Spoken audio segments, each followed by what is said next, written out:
One of the best Black Series figures in 2025 is here, so let's check it out. Hello and welcome back to the channel. In this video we're gonna take a look at Star Wars The Black Series Savage Opress from Star Wars The Clone Wars. I've been really looking forward to this guy, and the funny thing is that I had him for weeks, but with all the things coming in, Savage just had to wait for his turn. And now I finally found some time to review him, so let's do it. As always, first a quick look at the packaging. It's your usual Black Series box, a bigger one because this is a deluxe release, and I got him from Hasbro Pulse EU, I almost forgot to mention that, but we have a big window in front showing the figure and the two accessories. Star Wars The Black Series, down here it says Star Wars The Clone Wars, Savage Opress, and he is number 19 in the Clone Wars lineup. We have a nice artwork on the side of the box, and on the back we have that same illustration with a short bio of the character and some info and warnings down here. Nothing on this side of the box, or on the top, or info on the bottom, but now, let's open up the box and let's take a look at this guy. Here is Savage out of the box. As expected, this guy is huge and looks menacing. Of course, we are paying that deluxe price because it's a big figure, that's standard for Hasbro, but I do like how Savage turned out. The proportions are nice, I like the silhouette, I like all the sculpted details, so everything looks good so far. He is around 17.5 centimeters tall, and we'll compare him to some other figures in a bit. But here is how the figure looks straight out of the box, in a simple standing pose, and they gave him these shoulder armor pieces just to make him bulkier at the top, and that's fine. Soft goods skirt is also a wise choice, I applaud that. All in all, a nice looking figure, but now let's take a closer look at the details. Here is a closer look at the head sculpt, and it looks fantastic. I love the serious face expression and the red Sith eyes. His face tattoos are also well done, and his horns are nicely sculpted. They are not too sharp, but still, be careful when you're messing around with this figure. And here you can see in the back that we have those horns as well, so just overall a beautifully sculpted head. Shoulder armor looks good, it's sculpted like it has few layers. It has a nice shine and a texture with scratches, so it looks like it saw some battle. These are separately sculpted pieces, and they connect on the inside of the butterfly joint. So they do move, they go out of the way, and they do not restrict the movement of the arms. And the arms also look good with these armor pieces here, and then the gauntlets, and all of the armor pieces have that same application of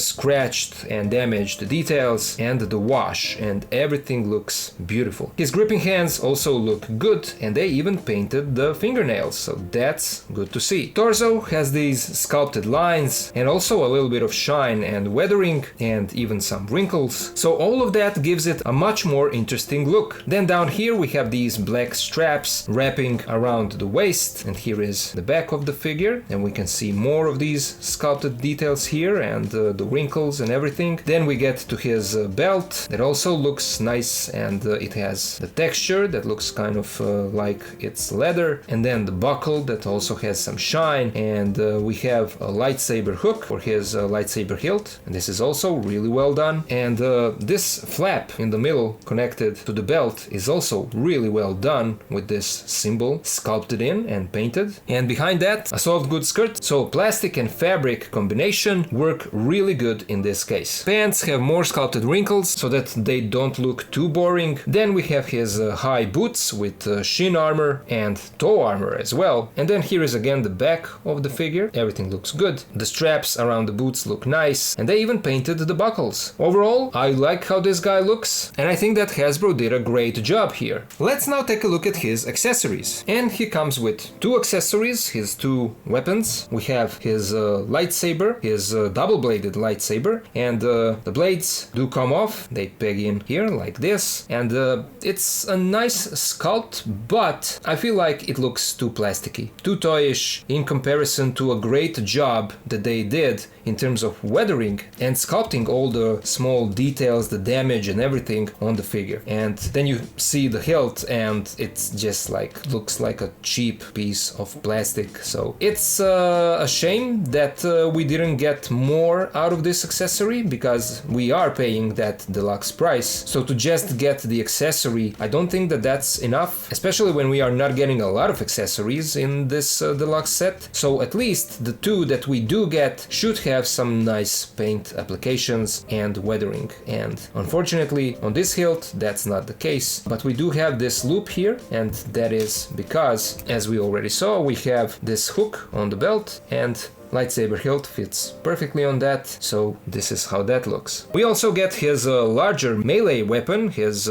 spear, axe, whatever this is, but this looks better than the lightsaber. Now the stick part is kind of plain. It does have a little bit of detail on this end here, sculpted damage marks on it, so that's good. But then this part here, look how beautiful this looks. The sculpt, the texture, all of these scratches and damage marks, everything looks beautiful. So this is what we are missing from this hilt. When we compare these two accessories, just look at the difference. This looks far more realistic and this looks like a toy. So it's unfortunate that the lightsaber hilt got this treatment, because again, we are paying a deluxe price for this set. Let's now take a look at his articulation. We have articulation at the top and at the bottom of the neck, so together they give you a decent range of movement. He can look side to side. We get a little bit of side to side tilt. He looks down this much, and looking up is a little bit better. We have a nice butterfly joint, but unfortunately that butterfly joint doesn't do much. I mean, this is how far his arms can go across his chest, or should I say, they can't go across the chest at all. And then going back, this is how far the arms go across his back. Arms do rotate 360, and as I said, this is connected on the inside of the butterfly joint. There is no bicep swivel, but there is a swivel in the elbows, and elbows bent this much. We have a swivel in the wrists and a ball joint in the wrists, so this is a nice surprise. It's not a hinge, but a ball joint, and that gives us a movement in all directions. That's good. Hasbro should always do that on their figures. This guy has two cuts in the torso, up here one and the other one behind the belt, so together they can give you a nice side-to-side movement, a great side-to-side tilt. He bends forward this much and back this much. This is how far he can spread his legs, and then this is how far they move forwards and back. There is no tie cut here, but we do get a little bit of swivel. Then we get a second swivel in the knees and a third swivel in the boots, for some reason, but I'm not complaining.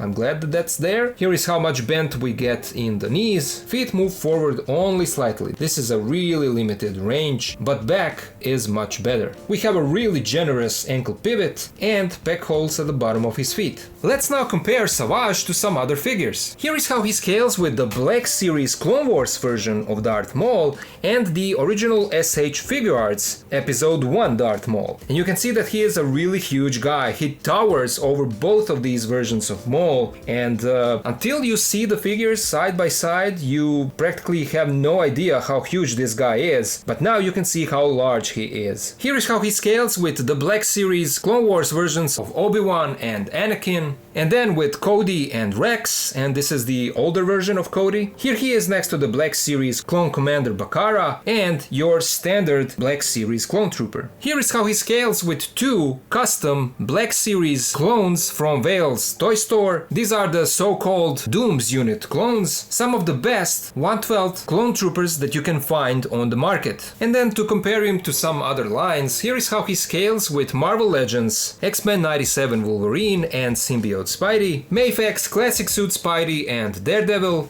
SH Figure Arts Friendly Neighborhood Spider-Man and Sentinel Peter B. Parker, and then here he is with two City Toys Mafex knockoffs of Brown Suit Wolverine and the Amazing Spider-Man, and then here is how he scales with two Rivaltech knockoffs. We have the City Toys Agent Venom and AliExpress knockoff of 2.0 Deadpool. And to see how he scales with some larger figures, here he is next to the NECA TMNT movie Raphael and Masters of the Universe Revelation He-Man. Here he is next to Savage Crucible Vetaris Repax and NECA Feral Predator from Prey. And finally, here is how he scales with YOLO Park Transformers AMK Pro Series Optimus and Starscream. So there you go, that was my look at Star Wars The Black Series Savage Opress from Star Star Wars The Clone Wars. I do love how this guy turned out, but I'm not a fan of this being a deluxe release just because it's a big figure. Chewie is also a big figure and he's a standard release. For a Black Series figure to be a deluxe, I expect it to come with more stuff, more accessories that will give me more display options, you know. I know they gave us his spear, but does that really justify the price? I don't think so. But if I ignore the price, this is a great looking figure. Savage is big and menacing and fits great in your Clone Wars display,